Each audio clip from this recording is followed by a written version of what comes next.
Hello बच्चों, let's read this question. इस question में क्या कह रहा है? Electron is shoot into one end of solenoid में कह रहा है हमने एक इलेक्ट्रॉन को शूट किया है किसी सोलेनोइड के एक एंड के ऊपर। इसके बाद में कह रहा है as it enters uniform magnetic field within the solenoid speed is 800 metre per second. जब ये सोलेनोइड की यूनिफॉर्म मैग्नेटिक फील्ड में एंटर करेगा तो उसकी स्पीड कितनी है? 800 metre per second. And its velocity vector made an angle 30 degree, और उसका वेलोसिटी वेक्टर को 30 डिग्री का एंगल बना रहा है सेंट्रल एक्सिस के साथ।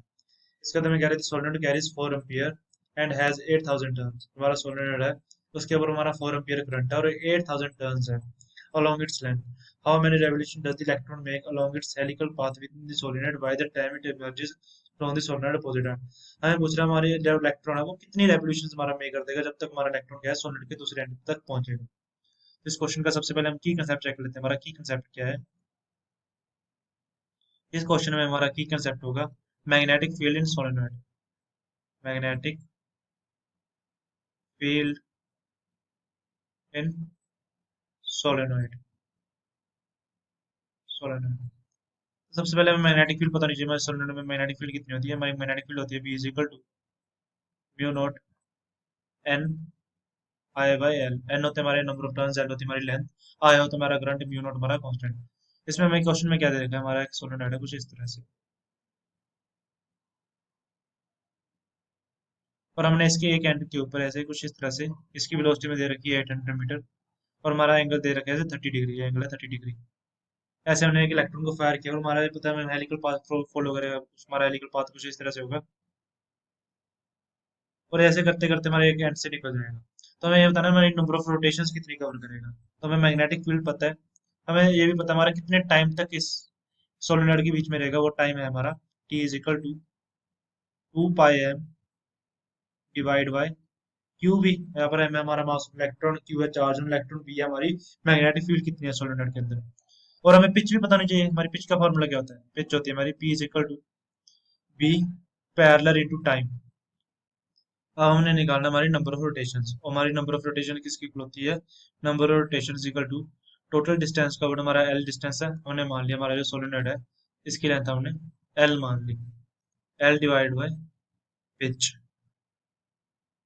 ये होता है हमारा नंबर ऑफ रोटेशंस का फॉर्मूला। तो सबसे पहले हम पिच का वैल्यू इसमें डाल देंगे। हमें हमारा एन की वैल्यू क्या मिल जाएगी? हमें l divide by b parallel into time.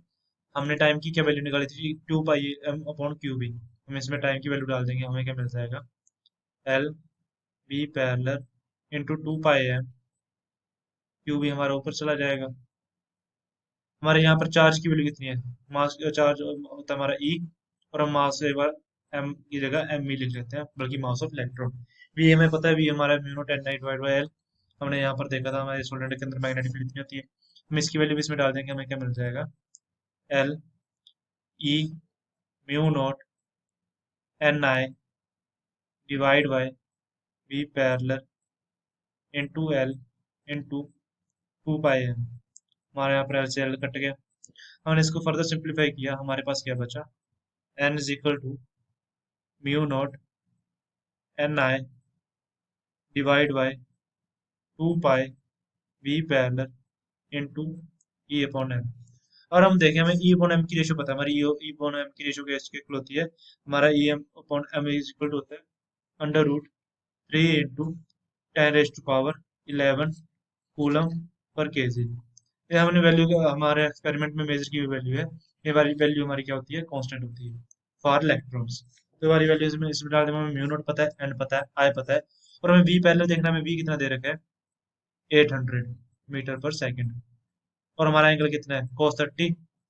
तो इसका पहले कॉम्पोनेंट क्या होगा? बी का we cos 30।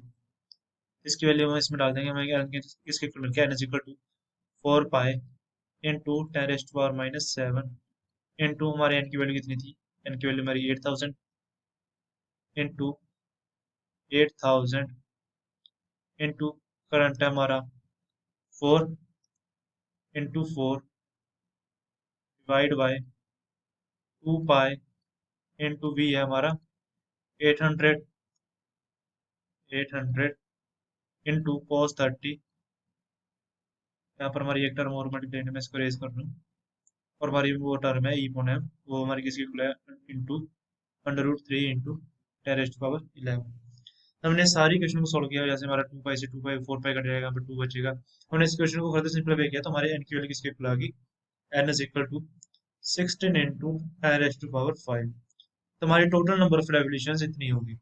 So this is our final answer. Hope you understand well. Best of luck.